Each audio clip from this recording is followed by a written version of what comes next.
안녕하세요. 반우박이 웰리스 클리닉의 반재상 원장님이랑 그리고 이황재 박사님 나주셨습니다.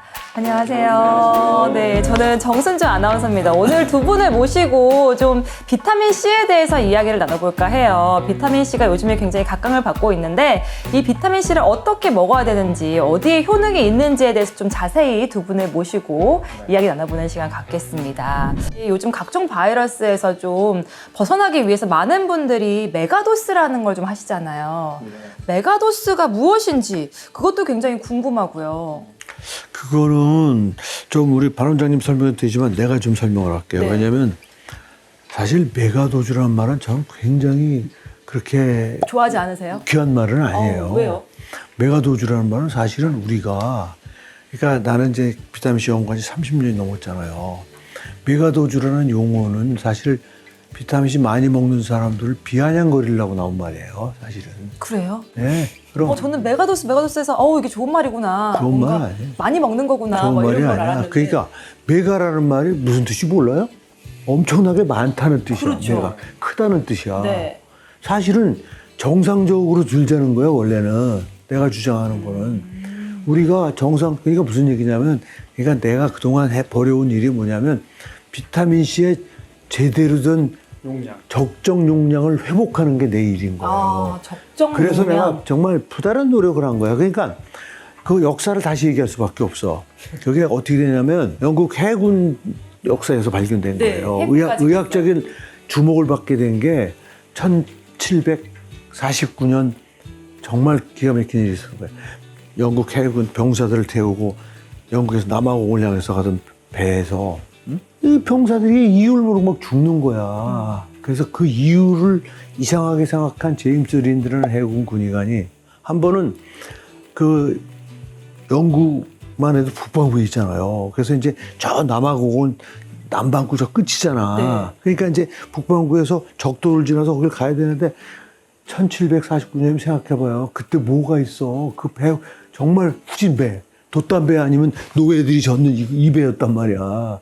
거의 6개월, 1년. 왜냐면 기후가 나쁘기 때문에 계속 갈 수가 없어서 오래 걸린단 말이야. 그래서 이제 바람이 불면 태풍이 오면 또 잠깐 또 멈춰야 되고. 멈출 때 벌써 아프리카 북단에 닿았을 때 그냥 막 그 병사들이 괴혈병으로 막 죽어가는 질병에 병사들. 막 걸렸구나. 그때 벌써 이유는 모르지만 이 녀석이 왜 자꾸 이렇게 지금은 다 아는 일이지만 그때 마침 같이 배들이 거기에 이렇게 이제 폭풍우 때문에 모이겠지 어디 항해. 그 항해 마침 오렌지, 레몬 이런 걸 파는 상선이 있었다는 거예요. 그 제임스 린드 해군 군의관이 그거를 그냥 먹을 게 없으니까 이제 저기 그 과일 배가 있네 해서 사가지고 병사들 먹였더니 그 젊은 병사들이 저 녀석은 뭐 며칠 있으면 죽겠구나 이거 딱 나름대로 이렇게 경험에 의해서 했는데 일주일도 안 돼서 그냥 다 살아나는 거야 다. 이게 바다의 신을 노엽게 하기 때문에 바다의 신을 노엽게 하기 때문에 그죠? 그런 게 아니고 뭔가 있네. 그죠? 그게 아니고 저 과일 속에는 어떤 물질이 부족한 거고 처음으로 의사이기 때문에 제임스 린드가 그거를 알아차린 거예요. 네. 그래서 그 다음번 갈 때는 실험을 한 거야. 그래서 몇 개월 지나면 괴혈병 환자가 나오잖아. 네. 그럼 그때 오렌지하고 레몬 준비한 거를 먹인 군하고 안 먹인 군을 몇 개의 군을 만들어가지고 다른 엉뚱한 거 먹인 군하고 했더니 오렌지하고 레몬을 먹인 애들만 끝까지 한 명도 안 죽고 살아서 가고 나머지 애들은 많이 죽고 엄청나게 고생을 하더라는 거야. 그때 제임스 린드가 준 게 뭐냐면 오렌지 하루에 2알씩을 줬다는 거예요. 네. 그 실험군에. 그래서 살렸다는 거야 걔들을. 그게 논문으로 나왔어. 그게 인류 최초의 임상 보고서예요. 네. 그런데 누구도 실험한 사람이 없잖아. 1912년에 전문가들이 모여서 비타민의 적정량을 정하자 해서 회의를 할 때 비타민C도 적정량을 정해야 되잖아. 그렇죠. 정해야 되는데 뭐 연구를 한 게 없어요. 아는 게 없는 거야. 그런데 마침 보니까 논문으로 나와 있는 게 보니까 제임스 린드가 1700년 18세기 중엽에 보고한 리포트가 있는 거야. 네. 거기 딱 보니까 오렌지 2알을 먹이니까 안 죽더라. 그래서 이분들이 실험할 시간도 없고 하니까 그냥 그 1912년에 바로 그거를 가지고 적정량을 정하는데 오렌지 한 해에는 비타민C가 30mg이 들어있어요. 네. 30에서 한 50쯤 들어있어요. 네. 응? 크기에 따라 좀 다르지만. 그러니까 그러면 두 개니까 하루에 60 내지 100ml 먹으면 되겠구나 해서 그때 적정량을요 60ml로 정한 거예요. 그게 지금도 모든 보건기구에 세계 WHO 뭐 아무튼 각종 거기에 60ml라고 지금도 그냥 꽉 찍혀 있어. 그럼 이게 정확하게 측정을 한 게 아니라 오렌지 두 알에서 나온 거군요. 1912년에 그렇게 한번 정해지잖아요. 간신히 죽음만 면하는 양. 간신히 그러니까. 죽음만 죽음만 면하는 면하는 양. 양. 건강해지는 양이 아니라. 중요해진 게 뭐냐면 그렇게 한번 정해지면 못 고쳐요. 그렇죠. 그리고 정말 의사 선생님들이 정말 딱해요. 그거 그냥 대학 다닐 때 60ml 머리에 박히죠? 못 빼내요 이거를. 그렇죠. 또 그런 게 그걸 가지고 지금도 막 욕하고 막 이러는 인간이 있어. 의사라는 인간이. 그러니까 무슨 얘기냐면 자 60ml는 진짜 잘못된 그건 지금 박 원장이 얘기하신 것처럼 짧은 시간 안에 괴혈병이란 병으로 죽지 않게 하기 위한 농도예요. 이제 그러면 이제 저희의 유튜브에서는 딱 그렇게 나오겠네요. 밑에 자막으로 100mg 정도는 비타민 C가 죽음을 면하게 하는 용량이다. 만큼만 먹으면 그렇죠. 그렇지만 그게 아니죠. 건강해져야죠.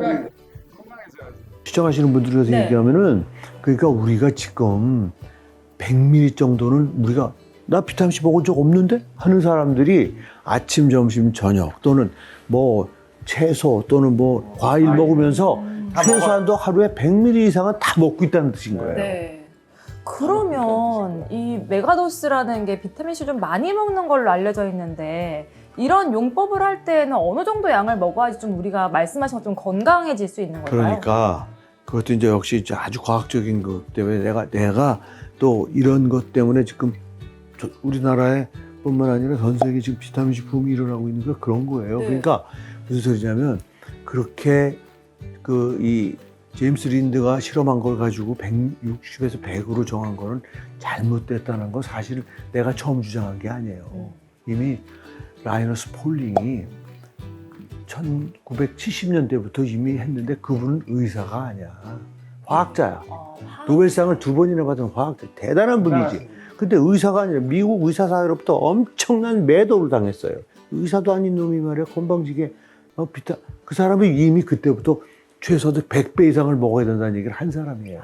근데 그분은 좀 안타까운 게 뭐냐면 그냥 경험적으로 볼 때 그렇게 먹어야 된다 그러고 뭐 여러 가지 이유들을 댔지만 나처럼 깔밋한 과학적 근거를 제시 못한 거예요. 그러니까 나는 뭐냐면 이게 사실은 비타민 C의 또 다른 과학적 사실이 뭐냐면 다른 비타민과 달리 비타민 C만 사실은 외부에서 철저하게 인간이 먹어야 되는 거예요.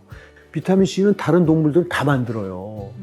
우리 주변에 있는 모든 동물들이 인간만 중간에 비타민 C 만드는 유전자의 변화 때문에 못 만들게 된 거예요. 그러니까 비타민 B는 개나 소나 사람이나 똑같이 못 만들어. 그래서 먹어야 돼, 음식을 통해서. 비타민 D도 마찬가지예요. 비타민 E, 비타민 A 다 마찬가지야. 모든 비타민은 동물들 다 못 만들어요. 그래서 음식을 통해서 먹는 거기 때문에 그래서 적은 양이면 되는 거예요. 생각해봐. 음식을 통해서 섭취해야 되는 물질을 10g, 20g씩 먹으라고 그러면 다 죽어, 그러면. 그러니까 우리가 키우는 뭐 고양이나 다 강아지에게 만든다, 이 말이에요. 비타민 C를 줄 필요 없이 그 그럼, 비타민 그럼. C를 우리가 걔네들은 먹어야 된다. 전혀 비타민이. 그러니까 어떻게 해야 돼요?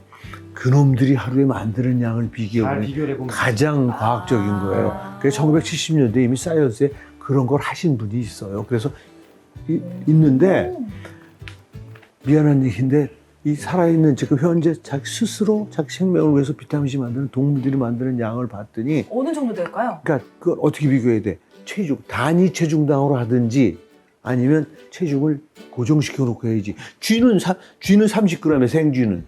사람은 70kg야. 같이 비교 못 하잖아. 그렇죠. 그걸 체중을 똑같이 놓고 비교하면 그래서 난 그냥 우리 시청자들이 쉽게 알아보시라. 체중 한 6, 70kg쯤 되는 사람이 최소한도 6,000mg을 만들어요. 최소한도. 진짜요? 그렇게 많이 먹어야 돼요? 한 7, 8천을 만드는 동물도 있어, 하루에. 이게 한 달이 아니고 하루의 하루에, 양인 하루에 거죠? 하루에 한 달에 하루에 근데 데일리. 문제는 먹어도 다 흡수되지도 않잖아요. 그쵸. 그죠? 수용성이기 때문에. 그러니까. 흡수율이 있으니까. 그러니까 내가 지금 뭘 설명하고 있냐면 메가도즈라는 말이 틀린 말이라는 말이야 사실은. 네, 그럼 어떻게 해야 돼요? 비타민 C의 용량을 정상화시키는 일이에요. 그러니까 메가가 아니야. 그게 정상이란 말이야. 그동안 울트라 마이크로로 우리가 들고 있었던 거야. 울트라 마이크로. 메가의 반대말이야. 아, 저는 알았어? 처음에 메가도스 우리가 마이크로로 실패하셔서. 들고 마이크로로 들고 있었다는 얘기야. 네. 잘못 들고 있었던 거지. 그거를 제가 용량을 회복시키는 과학적 업적을 그래서 내가 책도 썼잖아요. 전 세계 과학자들 보라고 영어로 내가 그동안 30년 동안 연구한 내용을 영어 책으로 썼잖아요. 그래서 미국계 의사들이 읽고 그냥 막 이러고 있잖아. 질문이 있는데요. 그 동물들이 병에 걸리면 비타민 C를 많이 만드나요? 당연하죠. 양이 늘어나죠. 훨씬 더 많이 많이 만들죠. 늘어나요. 자체적으로요? 자체적으로. 그 실험까지 했어요. 운동을 하잖아요. 동물이 3배까지 더 만들어. 그러면은 동물이 막 달리기 하고 막 이렇게 하면 평소에 이런 10g만 들더니 하루 30g을 만드는. 그렇기 때문에 저희 어머니가 항상 뭐 감기가 걸리거나 아니면 몸이 아플 때는 비타민 C를 먹어라 이런 더 얘기를 먹어야죠. 하는 게 굉장히 똑똑한 어머니네. 오, 저희 어머니 굉장히 똑똑하신 분이셨네요. 네. 아플 때는 더 먹어라. 더 먹어라. 아, 그렇군요. 요즘에 코로나19도 있었고 여러 가지 좀 원인 모를 바이러스들이 많잖아요. 면역력과 좀 관계가 많죠? 너무 당연한 질문 아닌가? 갑자기 당황스러워.